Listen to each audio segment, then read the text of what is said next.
Sinasabi sa konstitusyon natin na ang kapangyarihan ay nasa mamamayang Pilipino.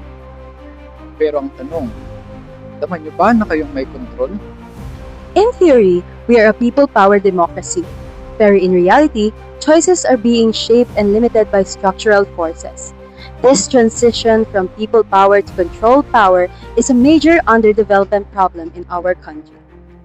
Voting crisis is systemic failure of the electoral process to produce leaders who prioritize long-term development over short-term patronage. It involves vote buying, personality-based politics, and dynastic rule. It occurs nationwide but is most prevalent in rural and marginalized urban areas. It primarily affects the vulnerable sectors, those in poverty who are forced to choose between an immediate financial gift and long-term policy benefit. But here's the catch. This system treats symptoms, not the disease. It keeps voters dependent on favors instead of demanding real systemic change. It turns our elections into a marketplace where the highest bidder wins, while long-term development takes a backseat. The patron-client relationship that we inherited from the colonial era, where wealthy landowners provided protection in exchange for loyalty. Poverty. When you can't afford a meal today, a 500 peso bill for a vote feels like a lifeline, not a bribe. Weak party system.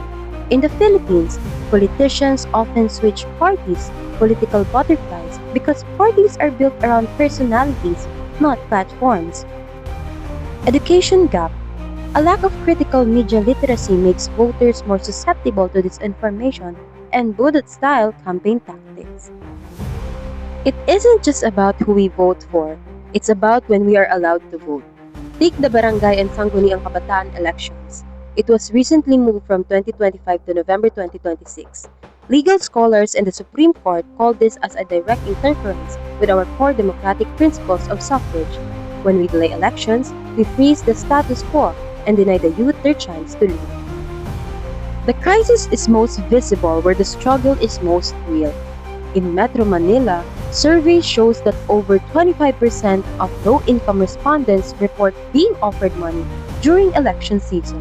But it isn't always cash. Non-monetary offers such as food, clothing, and medicine are actually even more common.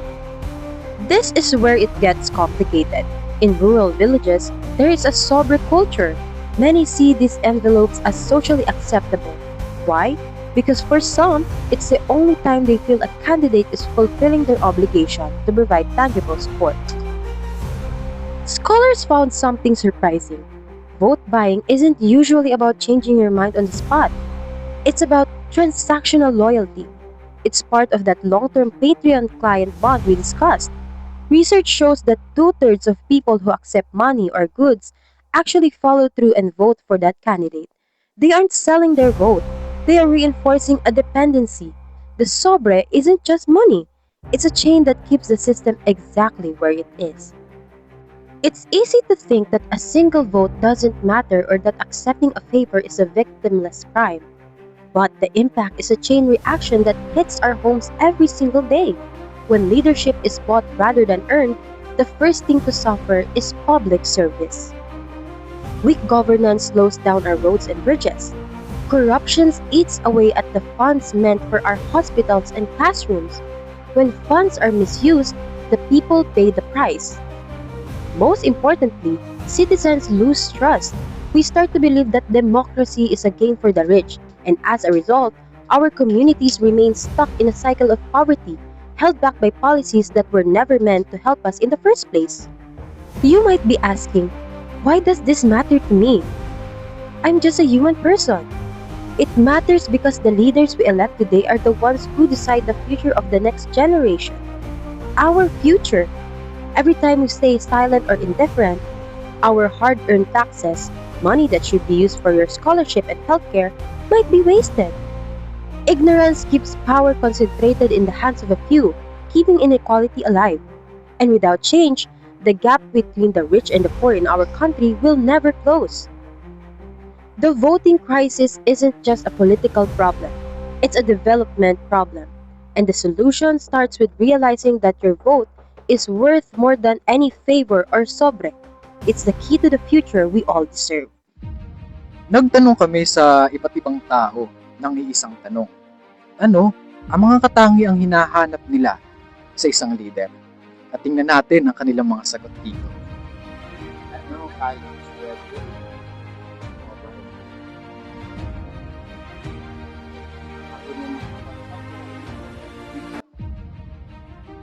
Po dapat magawa ko. Kasi, siyempre po, ang tinakubaga po, ano siya ng lubak-lubak. Nag-iispalto lang po, pero pag tag-ulan na po, ang pangit na siya. At doon po katulad sa amin, ngayon, maganda po. Pag nag-uulan, ang pangit na, ispalto lang kaya po. Kaya lang minsan po, ang mga tricycle driver po, nahirapan magbalik agad kasi ispalto po. Kasi mahirap talagang rough road na urog-tulog-tul ang mga tricycle. Yung sa kaya yun lang po masasabi ko. Since hindi pa naman ako botante, siguro ako nang titingnan yung credentials kung maayos ba yung educational background niya, kung galing ba sa political mobility. Sa credentials, yung background ng family, background Siguro yung responsable, yung marunong makisama, same time, isang malaking halimbawa. Kasi, ang pinaka-importante kasi dyan, being as a leader, is a true leader doesn't serve themselves, but serves others, kumbaga. So, napaka-importante talaga ng isang leader that can lead us towards sa kinabubuti natin. Syempre, kailangan siyang responsable in many ways, kumbaga. Narito ang mga dapat ikonsidera pagdating ng eleksyon. Una, upang makaboto ng matalino, mahalagang suriin ang bawat kandidato.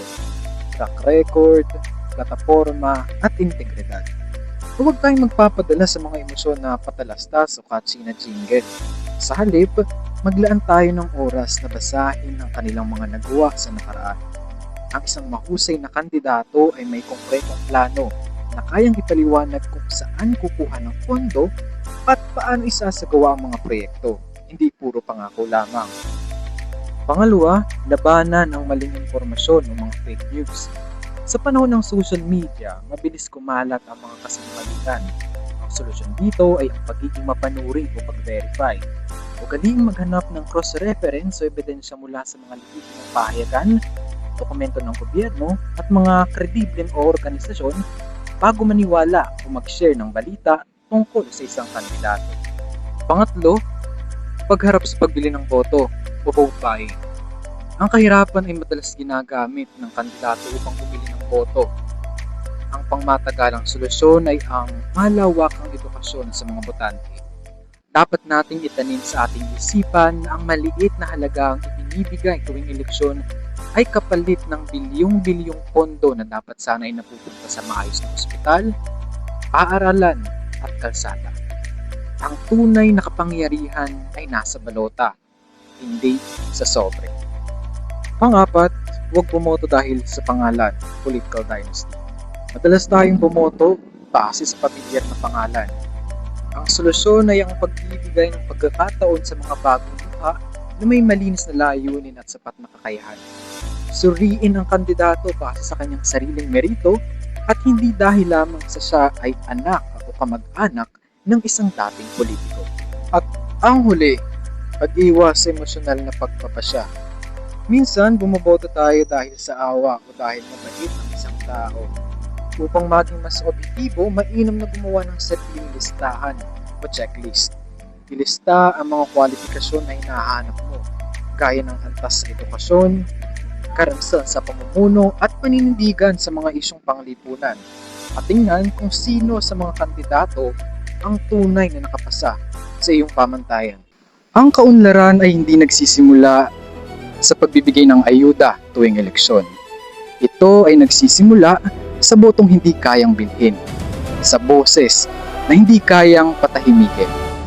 Kaya ngayong darating na 2028 election, halina't sumama, magsaliksik at piliin natin ang nararapat. Dahil ang politika ay hindi isang negosyo. Ito ay isang serbisyo na dapat binabalik sa mamayang Pilipino.